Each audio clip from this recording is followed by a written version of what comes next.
아주머니 복장으로 면회에 오시면 아드님이 창피하지 않겠어요. 그 말 한마디는 따스한 봄날의 햇살처럼 기대에 부풀어 있었던 그녀의 마음을 거칠게 찢어버렸다. 군부대 면회실, 한켠 소박한 회색 스웨터에 베이지색 면바지를 입은 여성이 조용히 앉아 있었다. 손에는 도시락 가방이 하나 무릎 위엔 정성스레 포장한 반찬 꾸러미가 4-5개 놓여 있었다. 그녀의 이름은 강지의 한국 육군에 별 2개를 단 준장이자 아들 박선우의 어머니였다. 하지만 오늘만큼은 별도 계급도 내려놓고 그저 하나뿐인 아들의 엄마로서 이곳에 왔을 뿐이었다. 그녀는 지난 20여 년간 국방부 핵심 요직에서 강단 있게 일해왔다.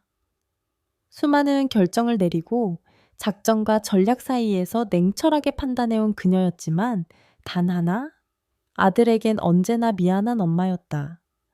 바쁜 일정에 쫓겨 면회를 한 번도 오지 못했고 그 사실은 늘 가슴 한구석을 무겁게 눌렀다. 이번 주말 지혜는 결심했다. 이번엔 꼭 가야 해. 평범한 옷 입고 평범한 엄마처럼 정장을 벗어두고 화장도 하지 않은 얼굴로 그녀는 직접 김치볶음밥을 볶고 갈비찜을 삶았다. 달걀말이와 잡채까지. 차 트렁크에 음식을 조심스레 싣고 이른 아침부터 길을 나섰다. 창밖에는 연분홍 진달래가 바람에 흩날리고 라디오에서는 클래식 피아노 선율이 흐르고 있었다. 지혜는 조수석에 놓인 아들의 어린 시절 사진을 흘끗 바라보며 미소 지었다. 우리 선우, 이젠 다 컸겠지. 몇 시간의 운전 끝에 부대 정문에 도착한 지혜는 신분증을 제시하고 안내를 받았다. 면회실로 들어가 앉아 있으니 묘한 긴장감과 설렘이 동시에 밀려왔다. 곧 아들이 달려올 거란 생각에 가슴이 두근거렸고 손끝이 살짝 떨렸다. 그때였다. 면회실 문이 벌컥 열리고 씩씩대며 들어오는 젊은 병사 하나. 여기 면회객 맞습니까? 그는 고개를 젖힌 채 눈을 치켜뜨고 지혜를 위아래로 훑어보더니 코웃음을 쳤다. 명찰에는 김준석 하사라고 적혀 있었다. 요즘 부모님들은 군대가 놀이터인 줄 아시나 봅니다. 면회 오시려면 단정한 복장으로 오셔야죠. 여기가 어디라고? 저런 차림으로 그의 말투에는 분명한 경멸이 섞여 있었다.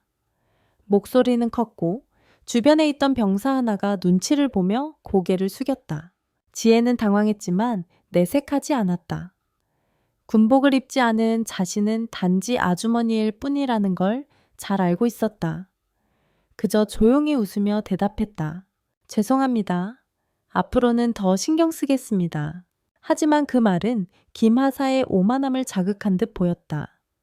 그는 두 팔을 꼬고 고개를 까딱이며 비웃듯 말했다. 아니 진짜 요즘은 면회 오신 분들 교육도 해야겠어요. 군대가 무슨 동네 경로당입니까? 이런 분위기에서 병사들이 어떻게 군기를 지켜요? 지혜는 고개를 살짝 숙였다. 여기서 말다툼을 한다고 달라질 건 없었다. 오히려 아들 선우에게 민폐를 끼칠까 두려웠다. 그러나 김하사의 물에는 거기서 멈추지 않았다. 그는 지혜가 가져온 반찬 보따리를 턱으로 가리키며 쏘아붙였다. 이건 또 뭡니까? 이사 오셨어요. 요즘 군 PX에 없는 거 없거든요. 괜히 음식물 쓰레기만 늘리지 마시고요. 지혜는 들고 있던 김치볶음밥 보온통을 꼭꼭 쥐었다. 밤새도록 아들을 생각하며 만든 그 음식이 음식물 쓰레기라는 말 한마디에 짓밟히는 순간 그녀의 가슴 깊은 곳에서 무언가 울컥 솟구쳤다.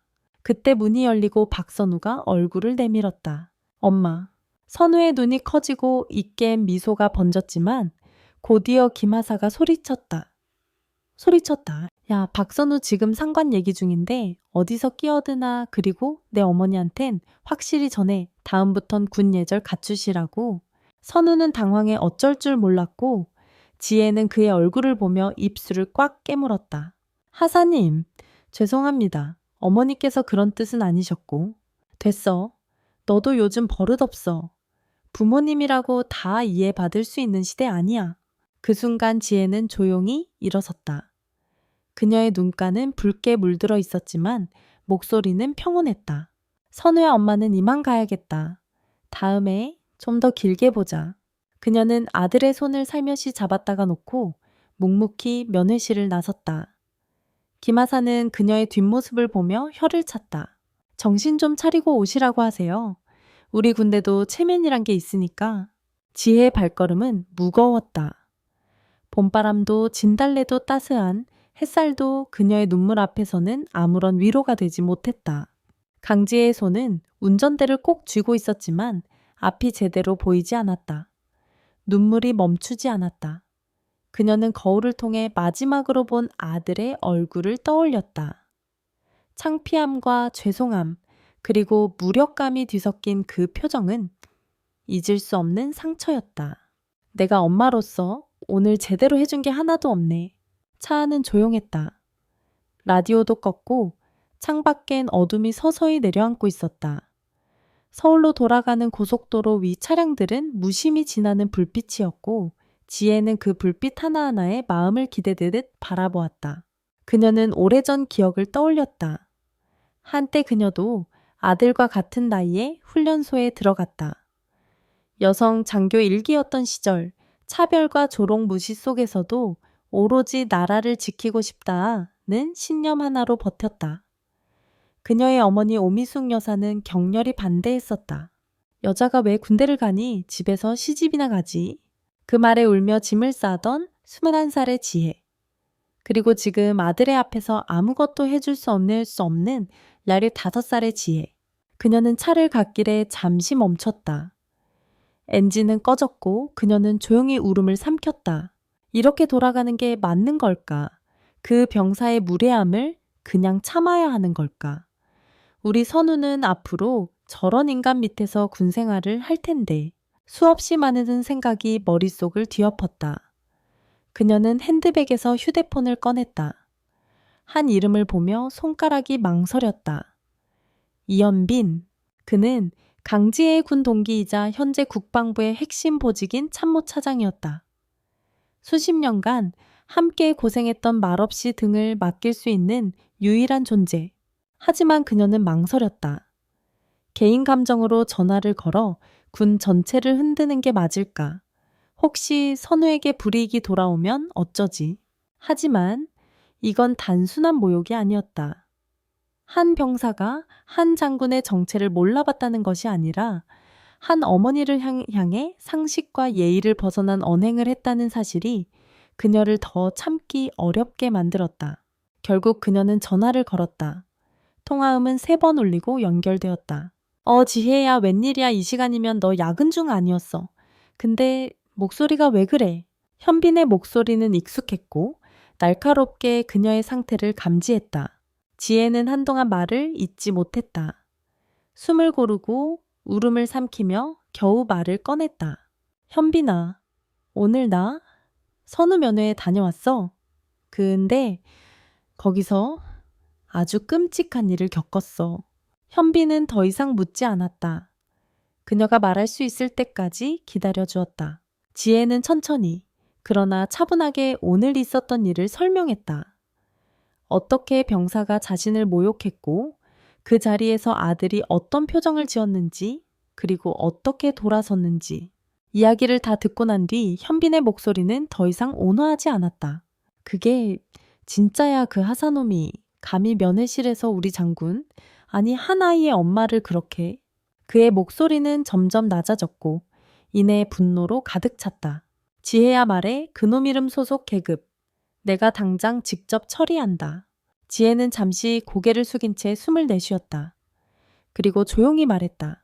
현빈아, 잠깐만 진정하고 들어봐. 내가 너한테 이걸 알린 건 복수하고 싶어서가 아니야. 나한텐 벌 줄 권한도 없고 감정도 사라졌어.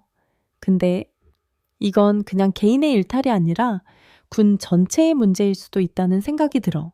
그녀는 힘주어 말했다. 이런 일이 다시는 반복되지 않도록 무언가 바꿔야 해. 현빈은 한동안 말이 없었다. 그의 숨소리만 전화기 너머로 깊게 울렸다. 그래, 내 말이 맞아. 이건 단순한 감정의 문제 이상이야. 그리고 네가 말하면 나는 믿는다. 그는 곧바로 결정했다. 내가 감찰팀에 특별 지시 내릴게. 전 부대 대상 긴급 변경 문화 점검 시작하자. 그 부대는 최우선으로. 결과 나오면 바로 너한테 공유할게. 지혜는 그제야 눈을 감고 고개를 끄덕였다. 고마워 현빈아. 역시 넌 항상 기대를 저버리지 않네. 그녀는 전화를 끊고 한참 동안 차창밖 어둠을 바라보았다. 도심의 불빛이 점점 가까워지고 있었고 그녀의 마음속에는 아주 작은 희망의 불씨가 다시 피어오르고 있었다. 그래 선우야. 엄마가 이제 가만히 있지 않을게. 너 혼자 싸우게 두지 않을 거야. 다음 날 아침 강원도의 어느 육군 부대는 평소와는 다른 분위기에 휩싸였다. 해가 뜨기도 전 부대 정문 앞에 정체불명의 검은 차량 5대가 줄지어 들어섰다. 차에서 내린 이들은 모두 검은 정장에 단정한 외투를 걸친 남녀였고 그들 가슴에는 국방부 감찰본부 배지가 빛나고 있었다. 감찰팀 도착 전 장병 대기 조치. 부대 내부에 설치된 방송이 울리자 생활관 안에 있던 병사들은 눈을 동그랗게 떴다. 박선우도 눈을 비비며 일어났고 옆에 있던 동료는 중얼거렸다. 야, 감찰팀이 왜 우리 부대로 와? 누구도 이유를 알지 못했다. 간부들도 당황한 기색이 역력했고 병사들 사이엔 다양한 추측이 퍼져나갔다. 혹시 어제 면회 온 어떤 어머님이 민원 넣은 거 아냐? 헉! 그러면 혹시 그 하사님 때문인가? 병사들 사이에서 수군거림이 퍼지며 공기가 무거워졌다. 가장 심하게 당황한 사람은 따로 있었다. 김준석 하사. 그는 이날 새벽까지 생활관 뒤편에서 후임들과 술자리를 가졌다. 거기서 그는 흥에 겨워 이렇게 말했다. 야, 어제 면회실에서 아줌마 하나 제대로 혼내줬다. 아들이 창피했는지 고개도 못 들더라. 요즘 부모들 진짜 군대 무시해. 후임들은 억지 웃음을 지으며 그 말에 맞장구 쳤지만 속은 편치 않았다. 그 아줌마가 너무 조용했기 때문이다. 어딘가 이상하게 단단했고 흔들리지 않았다. 그리고 오늘 아침 그 기묘한 예감은 현실이 되었다. 김하사는 행정반에서 호출되었다. 김준석 하사 감찰실로 즉시 이동 바랍니다. 말을 듣는 순간 그의 손에 쥐고 있던 컵이 바닥에 떨어졌다. 와장창 깨진 컵 소리가 부대 안의 긴장감을 더욱 고조시켰다. 감찰실 앞에는 이미 간부 몇 명이 얼굴을 굳힌 채 줄지어 서 있었다. 그중엔 최인국 중령도 있었고 눈빛만으로도 이건 평범한 일이 아니다라는 걸 느낄 수 있었다. 잠시 후 김준석 하사 입실하십시오. 차가운 목소리에 김하사는 침을 꿀꺽 삼키며 문을 열고 들어갔다. 실내는 조용했다. 책상 위에는 어제 면회실 CCTV 영상 캡처 화면과 서류가 정리되어 있었고 2명의 감찰관이 마주 앉아 있었다. 김준석 하사, 어제 오후 2시 13분경 면회실에서 박선우 일병의 어머니와 만난 것이 사실입니까? 네, 맞습니다. 그의 목소리는 흔들렸다. 침착하려 애썼지만 손등 위로 식은땀이 맺혔다. 당시 그 면회객에게 폭언이나 무례한 언행을 하신 사실이 있습니까? 아니요. 저는 단지 군의 규율에 대해 안내만. 혹시 상대방의 오해를... 그 순간 감찰관 중 한 명이 노트북을 열고 말했다. 확인해 보시죠. 화면이 켜졌고 면회실 CCTV 영상이 재생되었다. 영상 속엔 김 하사가 두 팔을 꼬고 지혜를 비웃는 모습, 손가락으로 음식을 가리키며 음식물 쓰레기나 만들지 마세요 라고 조롱하는 장면, 그리고 박선우가 도착했을 때 야, 상관 얘기 중이잖아 라고 고함치는 소리까지 모든 것이 명확히 담겨 있었다. 김하사의 얼굴은 하얗게 질렸다. 입술이 파르르 떨렸다. 그는 아무 말도 할 수 없었다. 그때 감찰관이 조용히 한 장의 서류를 꺼냈다. 면회객의 신상입니다. 그 서류엔 강지의 준장, 계급란엔 선명하게 적힌 2글자, 준장. 김하사의 시선은 서류에서 떨어지지 않았다. 그는 믿을 수 없다는 듯 말을 더듬었다. 아니, 그게 그 아줌마가 준장... 감찰관은 단호히 말했다. 대한민국 육군의 장군을 그 어머니를 이토록 모욕한 것에 대해 어떤 사과도 통하지 않습니다. 진술은 더 받을 필요도 없겠군요. 그는 의자에 주저앉았다. 숨이 턱 막혔고 머릿속이 하얗게 변해버렸다. 하지만 이건 시작에 불과했다. 감찰팀은 곧바로 추가 조사를 통해 김하사의 평소 행실에 대한 병사들의 진술을 수집했다. 결과는 충격적이었다. 휘맥의 욕설과 폭행, 사적인 심부름 강요, 면회온 부모들에 대한 반복된 무례, 여군에 대한 성희롱 발언, 하나둘 밝혀지는 진실은 한 사람의 추악한 민낯을 넘어 부대 전체의 분위기를 되돌아보게 만들기에 충분했다. 감찰팀 조사가 끝나고 부대 전체는 전례 없는 긴장 속에 휩싸였다. 그 어느 누구도 평소처럼 움직이지 못했고 간부들은 서로 눈치를 보며 말을 아꼈다. 복도에선 속삭임이 이어졌고 식당에선 숟가락 소리조차 작게 들렸다. 정말로? 그 아주머니가 준장이었대. 이게 영화야 뉴스야 그런 어머니한테 그런 말을 했다고? 와, 김하사 끝났다. 병사들은 경악했고 간부들조차 사색이 되어 고개를 숙였다. 그 누구도 예상하지 못했다. 어제 면회실에서 조용히 앉아있던 소탈한 복장의 여성. 그녀가 바로 국방부 작전본부의 요직을 맡고 있는 강지혜 준장이라는 사실을 말이다. 그날 오후 강지혜는 별도의 공간에 마련된 임시 사무실에 도착했다. 복장은 군복으로 갈아입었고 어깨엔 별 2개가 단단히 빛나고 있었다. 그녀는 여전히 침착했고 차분했으며 감정을 드러내지 않았다. 하지만 안을 들여다보면 그녀의 눈빛은 단단한 분노로 얼어붙어 있었다. 곧이어 감찰관의 안내로 김준석 하사가 그녀 앞에 데려왔다. 아직도 충격에서 벗어나지 못한 듯 김 하사는 힘없이 끌려왔고 문 앞에서 멈춰 섰다.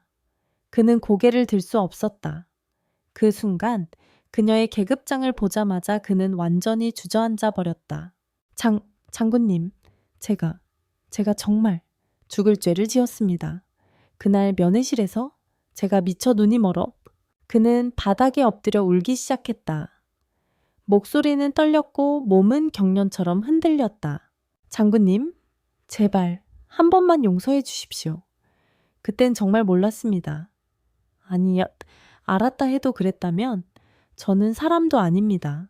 그의 말은 끊겼고 사무실은 숨막히는 정적에 잠겼다. 지혜는 조용히 자리에서 일어났다. 그녀의 발걸음은 느렸지만 확고했다. 김하사의 앞에 다가선 그녀는 낮고 차분한 목소리로 입을 열었다. 김준석 하사. 그 한마디에 그의 몸이 움찔했다. 당신이 면회실에서 그렇게 함부로 대했던 그 사람은 군복을 입지 않은 단지 아주머니였을지도 모르겠습니다. 하지만 그 아주머니는 단 한 사람의 엄마였고 이 나라를 위해 평생을 바친 군인이며 지금 이 순간 당신 앞에 서 있는 대한민국 육군의 장군입니다. 그녀는 시선을 내리지도 외면하지도 않았다. 그의 눈을 정면으로 바라보며 말을 이었다. 하지만 더 중요한 건 당신의 행동은 단지 나 개인에 대한 무례를 넘어 군 전체의 명예를 훼손했고 수많은 병사들과 그들의 가족이 느껴야 할 신뢰를 무너뜨렸다는 사실입니다. 김하사는 아무 말도 할 수 없었다. 입을 벌리려 했지만 죄책감과 두려움이 목을 막았다. 지혜는 한숨을 내쉬며 말을 이었다. 나는 당신에게 사과를 받기 위해 이 자리에 있는 것이 아닙니다. 이미 감찰 결과는 나왔고 당신에 대한 처벌은 군법대로 이뤄질 것입니다. 나는 그저 묻고 싶었습니다. 그녀는 잠시 말을 멈췄다가 조용히 물었다. 군복의 무게를 당신은 정말 알고 있습니까? 당신이 입고 있는 이 복장이 얼마나 많은 사람들의 피와 땀 위에 세워졌는지 그걸 단 한 번이라도 생각해 본 적이 있습니까? 사무실 안공기가 차갑게 얼어붙었다. 김하사는 마치 땅속으로 꺼지고 싶다는 듯 고개를 깊이 숙였다. 그녀는 마지막으로 말했다.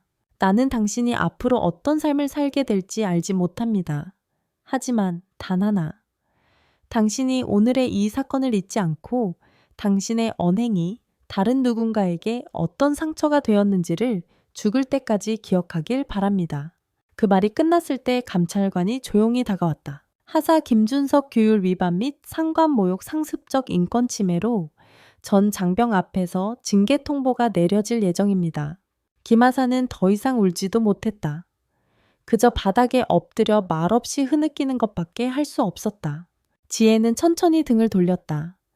사무실 문을 나서는 그녀의 발걸음은 고요했지만 그 뒤에 남긴 여우는 그 자리에 있는 모든 사람의 가슴에 깊이 박혔다.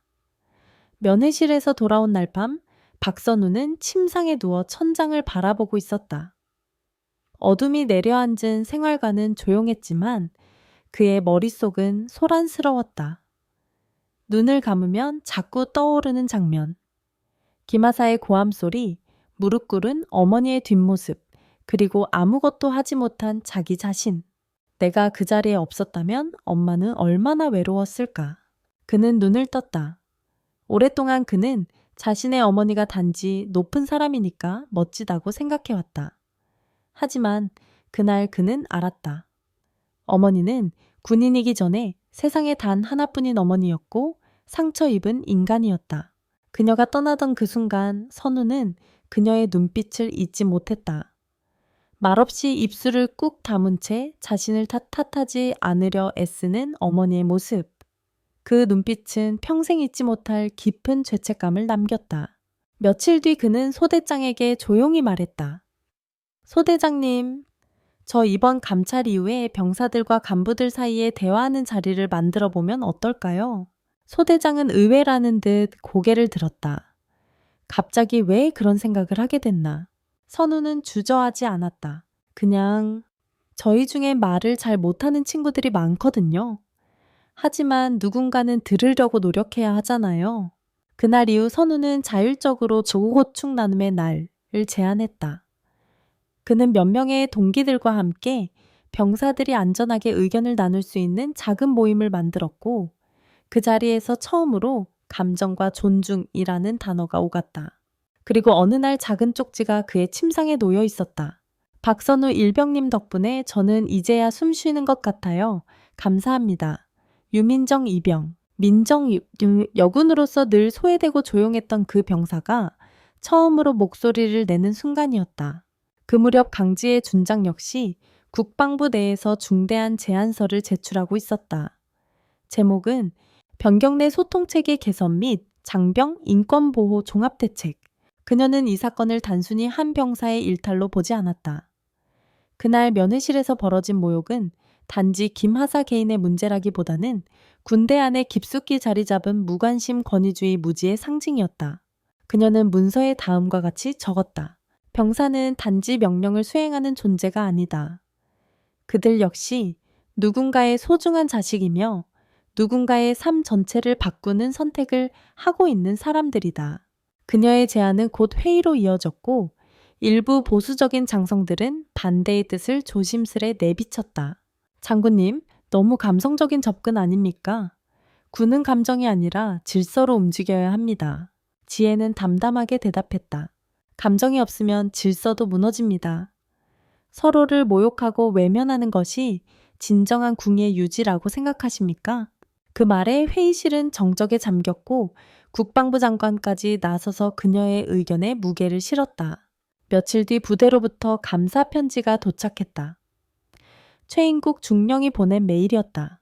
장군님, 이번 일 이후 우리 부대는 조금씩 달라지고 있습니다. 병사들은 서로를 존중하는 법을 배우고 있고 간부들도 더 낮은 눈높이에서 소통하려고 합니다. 박선우 일병은 특히 인상 깊은 변화를 보여주고 있습니다. 그 메일을 읽던 지혜는 조용히 미소 지었다. 바로 그날 저녁 그녀는 직접 손편지를 한 장 써 내려갔다. 우리 선우야, 천희의 엄마는 너를 자랑스럽게 생각한단다. 네가 힘든 시간을 지나며 누구보다 따뜻한 사람이 되고 있다는 걸 엄마는 다 알고 있어. 그녀는 봉투를 봉하고 손끝으로 이름을 한 번 더 쓰며 마지막에 이렇게 적었다. 세상에 단 하나뿐인 아들에게 엄마가. 그 순간 그녀의 눈껜 작은 빗방울이 맺혔다. 슬픔도 후회도 아닌 그저 고요한 자부심이 스며든 눈물이었다. 며칠 뒤 대한민국 국방부는 긴급 기자회견을 열었다. 지휘관들의 정장 위에 달린 휘장은 여전히 반짝이고 있었지만 그들의 눈빛은 사뭇 진지했다. 강지의 준장이 제출한 제안서가 국방부 장관 직속 특별개혁안으로 공식 채택되었기 때문이다. 이 개혁안은 단순한 감찰 결과 보고서가 아니었다. 그 안에는 하나의 군대가 어떤 식으로 존중을 잃어왔고 그 존중의 부재가 어떻게 병사 한 명의 마음을 무너뜨릴 수 있는지에 대한 정확하고 생생한 기록이 담겨 있었다. 그리고 제안서 말미에는 한 줄의 문장이 강조되어 있었다. 군대의 진짜 강함은 그 안의 인간을 존중하는 데서 시작된다. 그날 이후 각 부대에 3단계 긴급 지시가 내려졌다. 장병 인권 실태 전수조사 실시, 익명 설문과 이때 면담 포함, 감정적 폭력 권위주의 문화, 사례 수집, 상급자 갑질 및 언어폭력 전면 점검, 간부별 인성평가지 신설, 상습 위반 간부에겐 인사 불이익, 공감 리더십 교육, 필수화, 중대장급 이상 지휘관 감성 지휘 역량 연수, 병사와의 감정 교류 법칙, 실습 기반 강의. 지휘관들은 처음엔 불편해했다. 특히 나이 많은 간부들은 조심스레 불만을 흘리기도 했다. 군대가 감성 캠프가 돼서야 쓰겠나. 이러다 병사들이 상관을 상관으로 안 보면 어쩌지. 하지만 곧 반전이 일어났다. 현장에선 생각보다 빨리 변화가 시작되었다. 박선우가 속한 제2이시슈 보병사단도 그중 하나였다. 훈련소 옆 강당에서 열린 첫 소통 워크숍에선 상병부터 소위까지 함께 앉아 서로의 어린 시절 군대에 오기 전 삶, 가장 힘들었던 순간 등을 나눴다. 의외의 고백도 나왔다. 저 사실 입대 전 우울증 치료받았었어요. 그래서 군대 오면 더 단단해질 줄 알았는데 어쩌면 지금이 더 외로웠던 것 같아요. 그 말에 한 중위는 조용히 고개를 끄덕였다. 나도 ROTC 때 훈련소에서 부모님한테 매일 편지 썼어. 사람들 앞에선 웃었지만 밤마다 울었지. 그날 이후 병사들은 상관이 아니라 선배처럼 느껴지기 시작했고 간부들은 병사들을 지시 대상이 아니라 같은 사람으로 받아들이기 시작했다. 선우 역시 이전과는 완전히 달라진 시선을 경험했다. 점호가 끝난 저녁 소대장이 그를 조용히 불렀다. 박일병 그때 네가 만든 고충 나눔 모임 말인데 중대 차원으로 확대해 볼 생각 없냐? 선우는 놀랐고 동시에 뿌듯했다. 정말이십니까? 소대장은 웃으며 말했다. 내가 말은 그렇게 해도 사실 그날 내 엄마 영상 보고 울었다. 장군님이 아니라 그냥 검더라. 그날 밤 선우는 동기들과 늦은 밤까지 이야기를 나눴다. 웃음이 있었고 울음도 있었고 무엇보다 이해가 있었다. 한편 국방부 내에서는 강지의 준장의 이름이 조용히 회자되기 시작했다. 누구야 그 준장 여성 장교 출신이라던데 이번에 제대로 터뜨렸지. 근데 이상하게 나쁘게 말하는 사람이 한 명도 없대. 지혜는 회의에서 늘 침착했고 말은 짧았지만 명확했다. 그리고 그 짧은 말 속엔 늘 사람을 향한 마음이 있었다. 그녀의 사무실 책상 위엔 한 장의 메모가 놓여 있었다. 장군님 아들이 부럽습니다. 저도 언젠가 우리 아이에게 이런 어머니가 되고 싶습니다. 여성 소위 김혜린 드림. 지혜는 메모를 한참 동안 바라보다가 차 한 잔을 내려 따뜻하게 손에 쥐었다. 그 순간 그녀는 깨달았다. 진짜 변화란 누군가를 크게 휘젓는 데서가 아니라 작지만 따뜻한 행동 하나에서 시작된다는 걸. 박일병, 오늘도 고민 나눔 모임 여는 거죠. 저녁 점호가 끝난 뒤 생활관 복도에 선우를 기다리는 얼굴들이 하나둘 늘었다. 그의 제안으로 시작된 고충 나눔의 밤은 이제 중대 전체로 확대되어 매주 금요일 소박한 담요 하나 깔고 따뜻한 보이차를 나누며 서로의 진심을 이야기하는 장이 되었다. 그날 모임의 주제는 군대에서 가장 외로웠던 순간. 각자 돌아가며 한마디씩 말을 꺼내던 중 평소 말수가 적었던 유민정 이병이 조심스럽게 입을 열었다. 저는요, 입대하고 한 달쯤 됐을 때 소대장이 제 이름을 계속 남자 이름으로 불렀어요. 유민수, 이렇게요. 그땐 그냥 참고 웃었는데 사실 매일 울었어요. 그게 제가 사라지는 느낌이라서요. 그녀의 목소리는 떨렸지만 눈빛은 정직했다. 생활관은 조용해졌고 모두가 그녀에게 집중했다. 박선우는 조용히 물었다. 그걸 왜 이제야 말했어요, 민정아. 민정은 고개를 숙이며 웃었다. 그냥 누가 들어줄 거란 생각을 안 했어요. 근데 박일병 덕분에 처음으로 내 얘기를 해도 되는 자리가 생긴 것 같았어요. 선우는 그 말에 더 이상 말을 잇지 못했다. 그저 고개를 끄덕이며 그녀의 손등에 잠시 손을 얹었다. 그날 이후 유민정은 변화하기 시작했다. 이전엔 항상 무표정하던 그녀의 얼굴에 작은 웃음이 스며들었고 휴식 시간마다 독서 대신 동기들과 보드게임을 함께했다. 그러던 어느 날 중대에서 작은 사고가 발생했다. 야간 경계 근무 중 후임 하나가 계단에서 넘어지며 발목을 삐끗했고 근무 교대가 제대로 이뤄지지 않아 담당 간부와 병사들 사이에 긴장감이 생긴 것이다.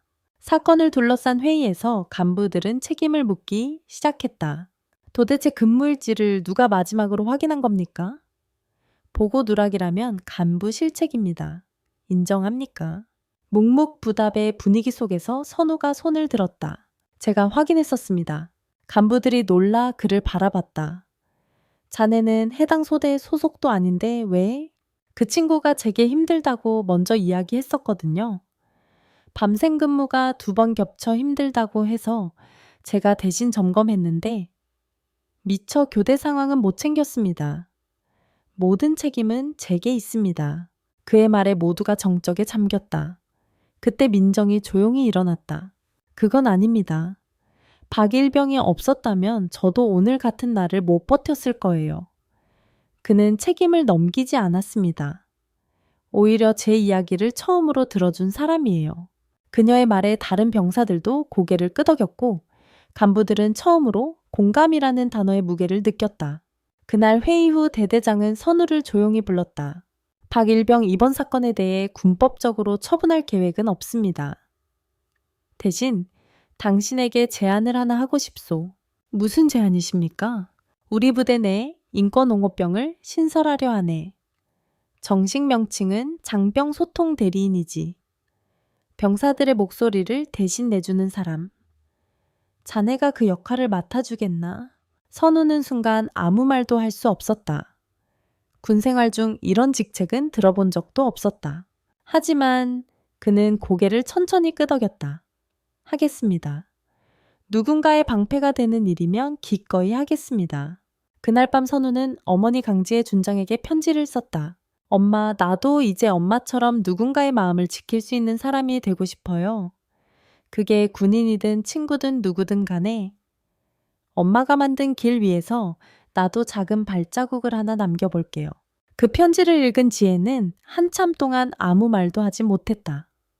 그리고 손으로 편지지를 쓰다듬으며 조용히 중얼거렸다. 잘 자랐다, 우리 아들. 국방부 청산의 대강당, 수백 명의 장성들과 간부들 변경 지도자들이 질서정연하게 앉아 있었다. 무대 중앙 스크린엔 이렇게 적혀 있었다. 이돔주 장병 인권 및 변경문화 개혁 연례 포럼, 특별연설, 강지의 육군 준장. 회의장은 팽팽한 긴장감으로 가득했다. 특히 최근 몇 달간 군 내부에서 급격한 문화 변화가 시작된 만큼 모두가 그 변화를 시작한 한 사람을 주목하고 있었다. 무대 뒤편 강지의 준장은 군복을 단정히 매만지며 호흡을 가다듬었다. 마이크를 쥔 손끝은 약간 떨렸지만 그 떨림 속엔 확신과 신념이 실려 있었다. 무대에 오르자 전원이 기립해 경례를 올렸다. 별 2개가 아니라 진심 2개를 품은 장군이다. 이런 속삭임이 여기저기서 들릴 만큼 그녀는 군대 안에서 단지 계급으로만 존중받는 존재는 아니었다. 지혜는 천천히 마이크 앞으로 다가섰다. 그리고 첫 마디를 꺼냈다. 저는 오늘 한 명의 장군이 아니라 한 명의 어머니로서 이 자리에 섰습니다. 그 한마디에 회의장의 분위기가 달라졌다. 몇 달 전 저는 제 아들을 처음으로 면회에 갔습니다. 그 자리는 기쁨보다는 침묵과 모욕으로 가득했던 자리였습니다. 하지만 그 사건은 저를 분노하게 하기보단 질문하게 만들었습니다. 그녀는 잠시 시선을 내리고 말을 이었다. 왜 우리는 이토록 당연한 존중을 잊고 살아왔을까? 우리가 진짜 지켜야 할 군의 품격은 무엇인가? 청중들은 숨을 죽였다. 군대는 체계입니다. 명령과 복종 질서와 규율. 하지만 그 질서는 한 사람 한 사람의 마음 위에 세워져야 합니다. 인간을 배려하지 않는 군은 결국 아무도 지켜주지 못합니다. 그녀는 조용히 스크린을 가리켰다. 그 위에는 사진 한 장이 떠올랐다. 면회실에서 자신이 아들에게 도시락을 건네는 장면. 복장은 평범했지만 표정은 단호했다. 이 사진을 보고 많은 이들이 이렇게 물었습니다. 저 아주머니가 장군이었다고요? 존이 타히 젠디버. 지혜는 작게 웃었다.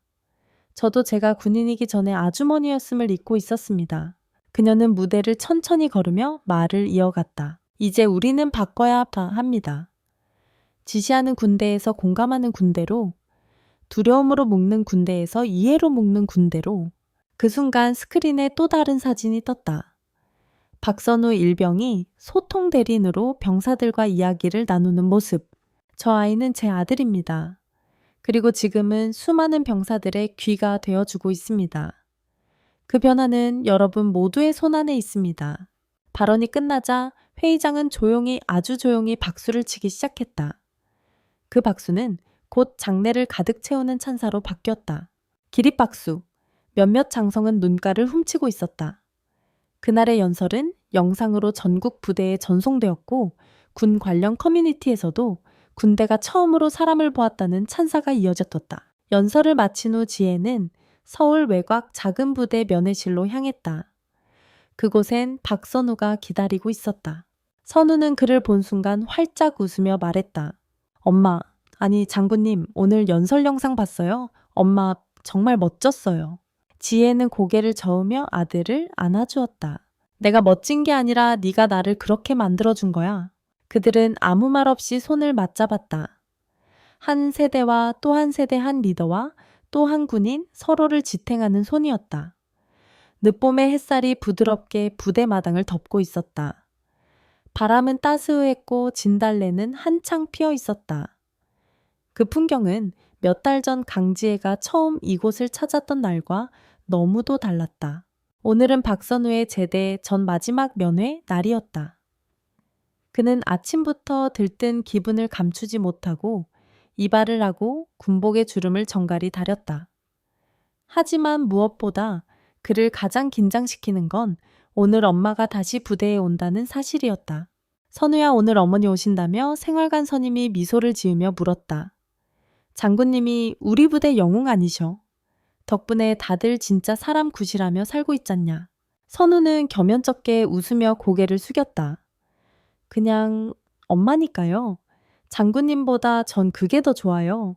한편 강지혜 역시 같은 시간 서울의 한 반지하 주방에서 김밥을 말고 잡채를 두고 전을 지지고 있었다. 정복 대신 베이지색 블라우스와 회색 면바지를 입고 그녀는 오늘도 단 한 사람의 역할만 생각했다. 선우의 엄마. 도착한 부대 정문. 위병소에 서 있던 병사들이 그녀를 보자마자 바짝 일어섰다.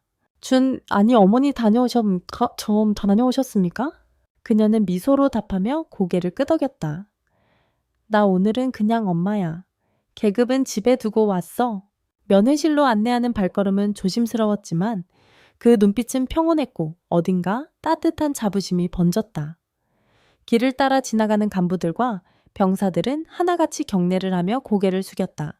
감사합니다, 장군님. 그날 이후 우리 아이도 달라졌습니다. 그녀는 작게 고개를 숙이며 인사했다. 하지만 눈갰 벌써 물기가 맺혀 있었다. 면회실 문이 열리고 선우가 군모를 벗은 채 뛰어나왔다. 엄마, 지혜는 활짝 웃으며 팔을 벌렸다. 둘은 꼭 안겼고 아무 말도 하지 않았다. 서로의 등을 두드리는 그 짧은 순간 모든 고생과 아픔이 스르르 녹아내렸다. 많이 컸네 우리 아들. 이제 진짜 남자 됐죠? 지혜는 테이블 위에 음식을 하나씩 펼쳤다. 잡채, 갈비찜, 김치전, 미역국. 그리고 선우가 제일 좋아하던 단호박 조림. 이거 아직도 좋아하지 엄마? 이거 먹고 싶어서 군 생활 버텼어요. 둘은 오랜만에 따뜻한 식탁을 마주 앉아 웃으며 음식을 나눴다. 식사 중 선우는 조심스레 말했다. 엄마, 사실 나 제대하면 ROTC 지원하려고 해요. 지혜는 젓가락을 멈췄다. 정말 왜 그렇게 결심했어? 선우는 진지한 눈빛으로 답했다. 그날 이후 엄마가 단지 강한 장군이 아니라 누군가를 지키는 사람이란 걸 느꼈어요. 저도 누군가의 등을 지켜주고 싶어요. 그 말에 지혜는 더 이상 아무 말도 하지 못했다. 그저 선우의 손을 꼭 잡았다. 그 손은 예전처럼 작지 않았다. 딱딱하고 거칠지만 믿음직했다. 면회 시간이 끝나갈 무렵 부대장이 직접 면회실로 찾아와 인사했다. 강준장님, 다시 한번 감사드립니다. 이 부대가 이렇게 바뀐 건 장군님 덕분입니다. 박일병은 앞으로 더 큰 역할을 할 인물입니다. 저희가 자랑스럽게 보내드릴 겁니다. 지혜는 겸손히 웃으며 대답했다. 이 모든 변화는 그저 한 번의 따뜻한 시선에서 시작된 것뿐입니다. 헤어지기 전 선우가 어깨에 작은 쪽지를 올려주었다. 엄마, 다음에 내가 장교복 입고 엄마 앞에서 경례할게요. 지혜는 눈시울이 붉어졌다. 아무 대답도 없이 그저 아들의 어깨를 두드려 주었다. 아침 햇살이 부대 정문 위로 부드럽게 흘러내렸다. 제대일 그 단어가 주는 설렘과 아쉬움이 교차하는 날이었다. 생활관 안 박선우는 마지막으로 자신의 침상 위 이불을 개고 벽에 붙어 있던 사진을 떼었다. 그 사진 속엔 그가 병사들과 고충 나눔의 밤을 열며 환하게 웃고 있는 모습이 담겨 있었다. 수고했다, 선우야. 네가 있어서 우린 군대에서 사람처럼 살았다. 동기들의 인사가 이어졌다. 어깨를 치며 장난처럼 눈물을 삼키며 그들은 선우의 마지막 행보를 지켜보았다. 그 시각 부대 정문 앞엔 강지혜가 기다리고 있었다. 오늘은 정복도 계급장도 없었다. 그녀는 흰 셔츠에 베이지색 재킷, 그리고 밝은 청바지를 입고 있었다. 단 하나 가슴에 작은 브로치가 달려 있었다. 별 모양이지만 군용이 아닌 아이의 손으로 만든 듯한 수공의 별 모양 브로치. 그건 선우가 초등학교 때 만든 클레이 작품이었다. 정문이 열리고 병사들이 한 줄씩 걸어 나왔다. 가족들이 달려가며 울고 웃고 껴안았다. 지혜는 두 손을 앞에 모은 채 조용히 그 장면을 바라보다가 마침내 박선우가 등장했다. 그는 환한 얼굴로 모자를 벗고 한 걸음 한 걸음 지혜를 향해 걸어왔다. 그리고 멈춰 서더니 허리를 곧게 펴고 정식 경례를 올렸다. 지금 전역한 예비역 병장 박선우 어머니께 인사드립니다. 그 경례는 단순한 의례가 아니었다. 한 아이가 어른이 되기까지, 한 병사가 리더로 자라기까지 모든 순간을 함께 해준 엄마에게 바치는 존경과 사랑의 표시였다. 지혜는 순간 말을 잇지 못했다. 그리고 조용히 그의 이마에 손을 얹었다. 수고 많았어, 우리 아들. 이제는 네가 엄마의 별이야. 그들은 서로를 안았다. 세상이 잠시 멈춘 듯한 그 순간 그 어떤 훈장보다 빛나는 포옹이었다. 며칠 뒤 국방일보에는 특집 기사가 실렸다. 한 장군의 면회, 군을 바꾸다. 박선우 병장은 변경문화 개혁의 불씨가 되었고 강지혜 준장은 군을 인간적으로 변화시킨 리더로 회자되었다. 군대는 더 이상 두려운 곳이 아니라 함께 자라는 곳이 되어야 한다는 그들의 철학은 전국 부대에서 실제 문화 변화로 이어지고 있다. 그 후로도 지혜는 조용히 자신의 길을 걸었다. 더 많은 병사들의 이야기를 듣고 더 많은 어머니들의 편지를 모았다. 그리고 국회 국방위원회에서 장병인권 실태 청문회의 증인으로 나섰을 때 그녀는 이렇게 말했다. 진짜 별은 계급에 달려 있는 게 아니라 사람을 사람답게 바라보는 그 가슴에 있습니다. 한편 박선우는 대학에 복학해 ROTC를 준비했다. 동아리 활동 대신 학교 상담센터에서 군 복무 예정자들과 상담하며 자신의 경험을 조용히 나누었다. 어느 날 한 후배가 조심스럽게 물었다. 선배님, 혹시 무섭지 않았나요? 그 부조리랑 마주했던 거요? 선우는 웃으며 고개를 저었다. 무서웠지. 하지만 내겐 언제나 뒤에서 지켜봐주는 사람이 있었어. 내 엄마. 그리고 내 동기들. 그의 목소리는 단단했고 따뜻했다. 예, 마무리 내레이션. 때로는 세상을 바꾸는 건 위대한 명령이나 강한 힘이 아니다. 그저 면회실 한 구석에 앉은 소박한 복장의 한 어머니, 그리고 그 어머니를 위해 달려간 한 아들의 마음일지도 모른다. 그리고 우리가 잊지 말아야 할 단 한 가지. 존중은 훈련이 아닌 선택이다. 사람을 사람답게 대하는 선택. 그것이야말로 진짜 군인의 자격이자 진짜 별이 있는 것이다. 혹시 이 이야기를 들으시면서 당신의 마음속에도 누군가 떠오르셨나요? 군복을 입고 조용히 참아낸 아들, 수학이 넘어 걱정만 하던 어머니, 혹은 누구에게도 말하지 못했던 상처와 기억들. 어쩌면 지금 이 순간에도 누군가는 면회실 한 구석에서 말하지 못한 마음을 꾹 눌러 담고 있을지 모릅니다. 그런 이야기가 있다면 꼭 댓글로 나눠주세요. 지금 이 채널에 함께한 여러분 모두가 서로의 작은 등불이 되어줄지도 모릅니다. 그리고 이 이야기가 마음에 닿았다면 주변의 누군가에게 조용히 공유해 주세요. 우리는 서로의 힘이 될 수 있으니까요.